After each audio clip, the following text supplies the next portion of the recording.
My name's Alex Nicolson. I'm the CEO of Premium Golf Limited, and we've been working with Sherlaws since 2010. Okay. And when did you actually set up your company? Because I know, in fact, you had 3 companies.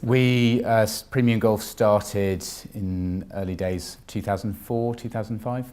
Okay, so you've been going for about 5 years. Yes. Before you started thinking in terms of coaching. Yeah. So just winding back to 2010, can you give me an idea of what life was like then for you in your Very, business? very busy.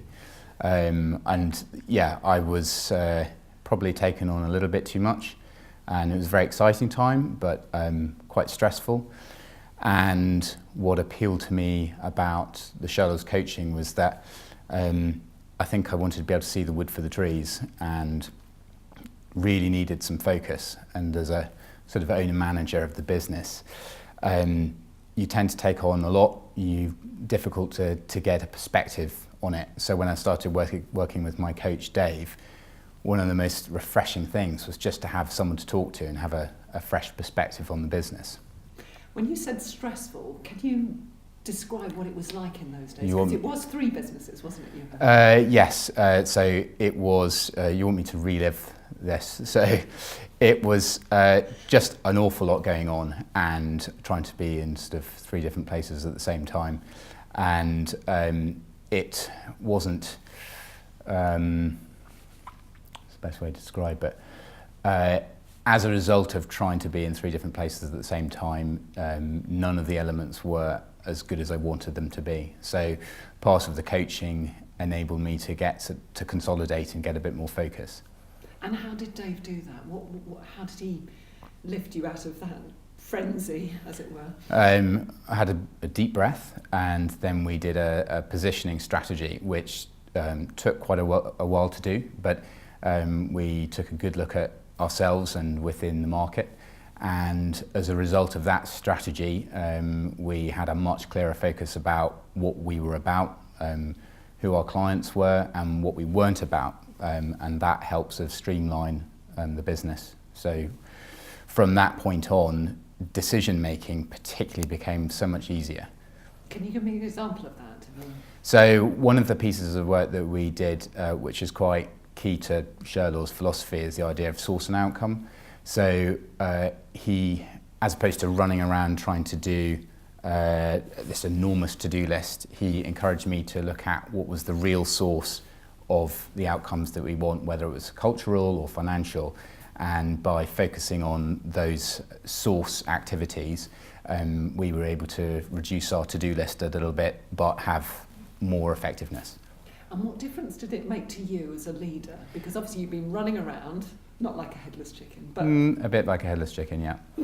What difference did it make to your life? How you felt about your business? I think gradually over the course of the 3 or 4 years that I've worked with Sherlaws, is that I've just been a little bit more relaxed about it, and so the process has been more enjoyable. I've always been excited about running a business. I'm sort of naturally want to do something entrepreneurial. But the process of doing it had become slightly overwhelming. With a bit more clarity of what we were doing and why we were doing it, it just became more enjoyable.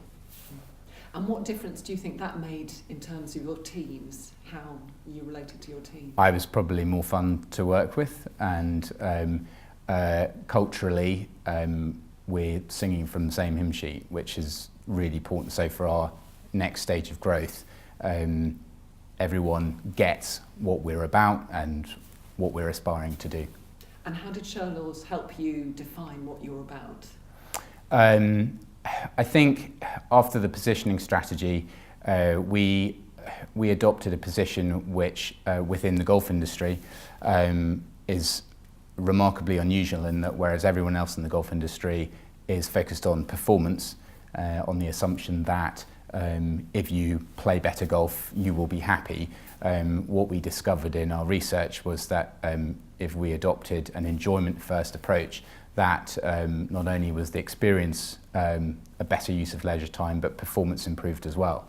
So once we'd adopted that position, which was against the rest of the market, all the little tactical decisions began to fall into place.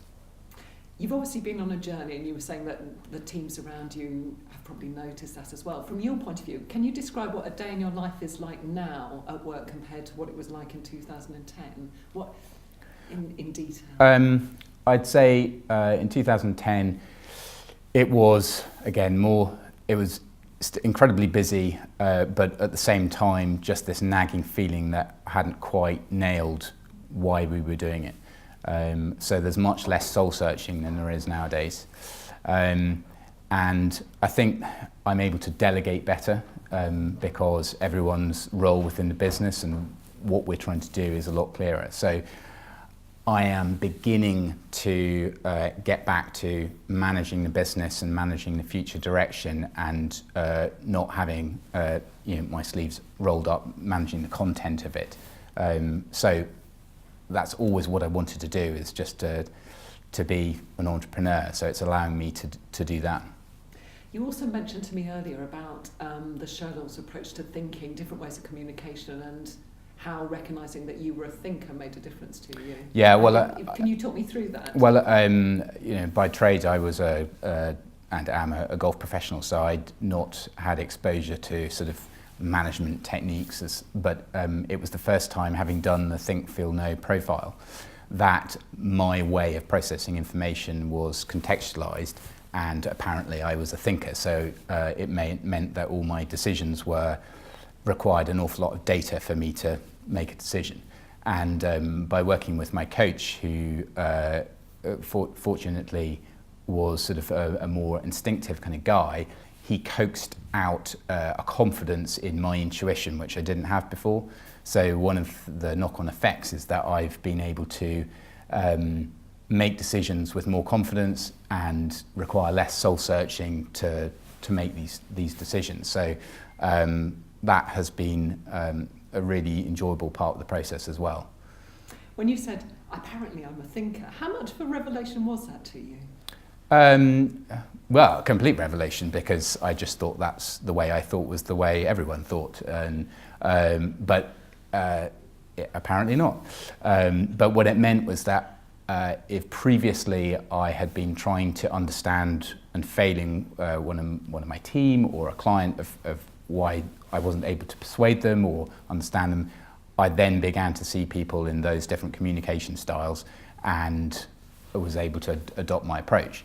And it seemed like quite a small thing at the beginning, but as it progressed, actually being able to communicate effectively with people is shock horror very useful.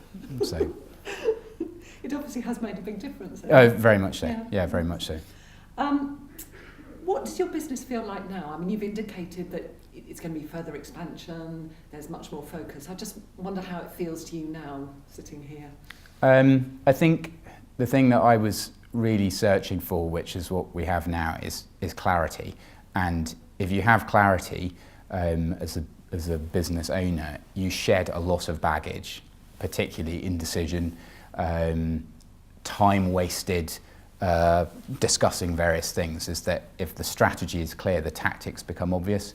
And so it feels like a lot of weight has been cast aside so that we can have momentum going into the next year. And if you were to put that into figures, I don't know if you're doing lots of targets, can you see, is there a vision where, obviously you've achieved an awful lot, but can you see that carrying on?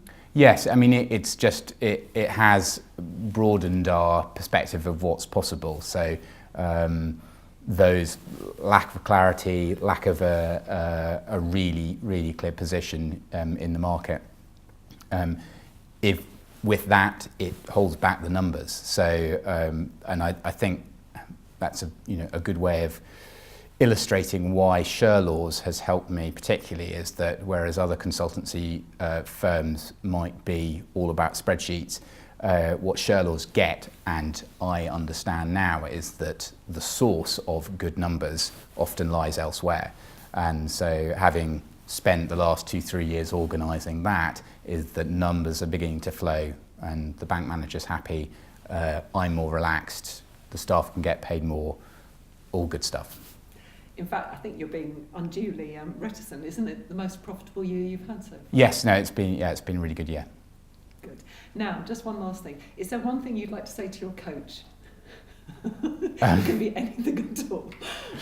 I would. Well, my coach Dave Good has. I think the best testimony is that he's become an incredibly good friend, and I would be a complete gibbering wreck were it not for his guidance.